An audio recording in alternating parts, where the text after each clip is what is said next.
मैं जब पीछे मुड़ करके देखता हूं तो मेरे जीवन का और मेरे जीवन के प्रमुख घटनाओं का आरंभ स्वतंत्रता प्राप्ति से नहीं होता। अंग्रेज का शासन मैंने देखा और वो जीवन के आरंभिक 20 वर्ष मन की एक ही इच्छा रहती थी कि इस साम्राज्यवाद से मुक्ति कब हो, कैसे हो। और उन दिनों में सचमुच जब महात्मा गांधी के बारे में सुनते थे या उनको दो एक बार देखने का भी अवसर मुझे कराची में आया, बाद में यहां आने के बाद आया, तो सचमुच लगता था कि ऐसे महामानव बहुत विरले ही विश्व में पैदा होते हैं।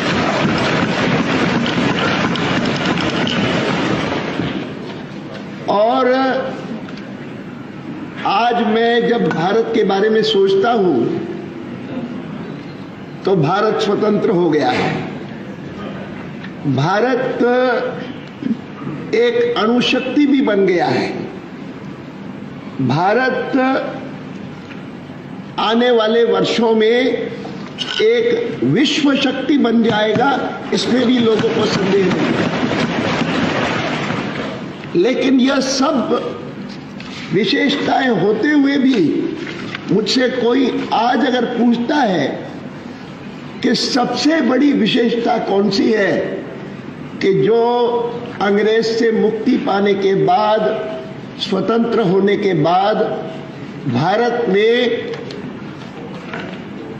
संविधान बनने के बाद और आज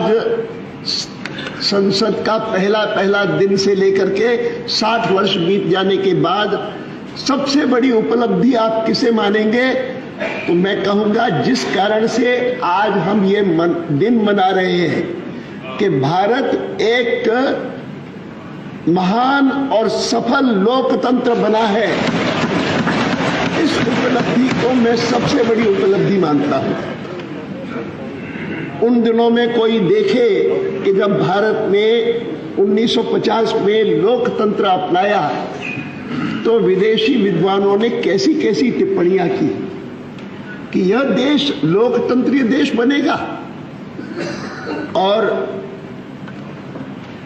मैं किसी को कोट नहीं करता हूं, लेकिन वहां के बड़े बड़े विद्वानों ने भी कहा कि जिस देश में करोड़ों लोग अपना नाम नहीं लिख सकते, अगर किसी दस्तावेज पर हस्ताक्षर करते हैं तो अंगूठा लगा करके अपना हस्ताक्षर करते हैं, वो देश लोकतंत्र कैसे बनेगा? वह देश सफल लोकतंत्र कैसे बनेगा? यह आशंका प्रकट करने वाले, अनास्था प्रकट करने वाले बहुत सारे लोग थे। और आज उनकी सारी अनास्था को, अविश्वास को झुटलाने वाला यह देश गर्व के साथ कह सकता है कि हमने 60 साल तक इस देश को एक सफल लोकतंत्र बनाए रखा, जिसको मनाने के लिए आज हम इस 13 तारीख को, 13 मई को यह विशिष्ट अवसर बना रहे हैं। मुझे याद है कि 1989 या 90 की बात होगी कि जब मैं पार्टी का अध्यक्ष था, एक कैनेडियन टेलीविजन टीम नई दिल्ली आई थी मुझसे भेंट वार्ता करने के लिए। मेरे अशोक रोड के कार्यालय में आई और आकर के उन्होंने कहा कि आपका इतना अनुभव है भारत के लोकतंत्र का, स्वतंत्रता प्राप्ति से लेकर के आज तक का, हम आपसे जानना चाहते हैं कि जहां दुनिया भर में जो भी विकासशील देश थे और उन्होंने साम्राज्यवाद से मुक्ति पाने के बाद लोकतंत्र अपनाया, लेकिन अधिकांश देशों में लोकतंत्र किसी न किसी प्रकार से विसर्जित हो गया। कहीं पर सैनिक शासन आ गया, कहीं पर और प्रकार का कोई अधिनायकवादी शासन आ गया। अकेला आपका देश है कि जहां पर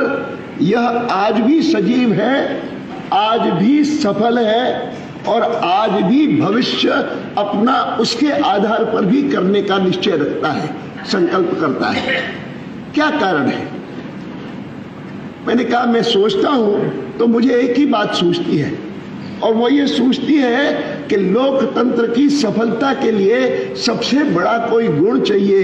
तो वो ये चाहिए कि एक विपरीत विचारधारा के बारे में भी सहिष्णुता का भाव हो। लेकिन मैं इस बात का गर्व करता हूं कि हमारे यहां पर विपरीत विचारधारा के लिए या विचार के लिए केवल सहिष्णुता का भाव नहीं होता है, आदर का भाव होता है। और यह आदर का भाव मैं उदाहरण के रूप में कहता हूं कि असहिष्णुता सबसे अधिक किसी क्षेत्र में होती है तो वह रिलीजन के क्षेत्र में होती है, पंथ के, मजहब के, इन क्षेत्रों में होती है। और उस क्षेत्र में दुनिया भर में तो साइंटिस्ट को भी और इंक्विजिशन के सामने लाया गया कि तुम जो बात कह रहे हो वो धर्म ग्रंथ में नहीं लिखी है, इसीलिए तुम्हारा ट्रायल होगा। हिंदुस्तान में ट्रायल तो छोड़िए, एक ऐसा विचारक था जिस विचारक ने कहा कि ये जो आपको कहते हैं कि अच्छा आचरण करो तो अगले जन्म में उसका तुमको पुण्य मिलेगा, ये पंडित बेकार बात करते हैं, आप फिक्र मत करो उनकी, और आप खूब खाओ पियो मौज करो, ईट ड्रिंक एंड मेक मेरी। उनका चार्वक का प्रसिद्ध वाक्य है, यावत जीवम सुखम जीवेत ऋणम कृत्वा घृतम पिबेत, ऋणम कृत्वा घृतम पिबेत, अर्थात कर्जा लो और घी पियो। इन वेस्टर्न कंट्रीज में कभी इसको सुनाता था, मैं उनको कहता था he was not talking of credit cards, ऋणम कृत्वा घृतम पियो पिबेत भस्मीभूतस्य देहस्य पुनरागमनम कुतः। यह देह तो भस्म होने वाला है, यह सोचना कि अगला जन्म आएगा, कुछ नहीं आएगा, बेकार बात है। और यह कहने वाला चार्वाक, उसको इंक्विजिशन के सामने नहीं खड़ा किया, उसको ऋषि चार्वाक कहा, अर्थात सहिष्णुता नहीं लेकिन आदर का भाव। जब पंथ के, मजहब के क्षेत्र में विपरीत विचार वाले का आदर हो, उसको ऋषि कहा जाए, तो आर्थिक, सामाजिक, राजनीतिक क्षेत्र में अगर कोई व्यक्ति कहता है कि पूरा का पूरा राज्य के अधीन होना चाहिए, दूसरा कहे कि सारा का सारा आम जनता के अधीन होना चाहिए, इस पर मतभेद में असहिष्णुता कैसे होगी? मैं मानता हूं कि भारत में लोकतंत्र की सफलता का प्रमुख कारण है विपरीत विचारधारा के लिए आदर का भाव,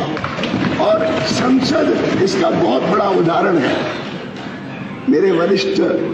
सहयोगी मुझे 3-4 महीने सीनियर है संसद में, और मैं दोनों हम राज्यसभा में ही पहले आए, और उन्होंने अभी अभी जो बात कही मैं उसको पूरी तरह से इंडोर्स करता हूं, और मैं कहता हूं कि अगर हम एक दूसरे के प्रति आदर का भाव रखेंगे, विपरीत विचारधारा के प्रति आदर का भाव रखेंगे, तो डिबेट के द्वारा ही, बहस के द्वारा ही, विवाद के द्वारा ही हर समस्या का हल निकल आएगा, और संसद की सफलता इसी में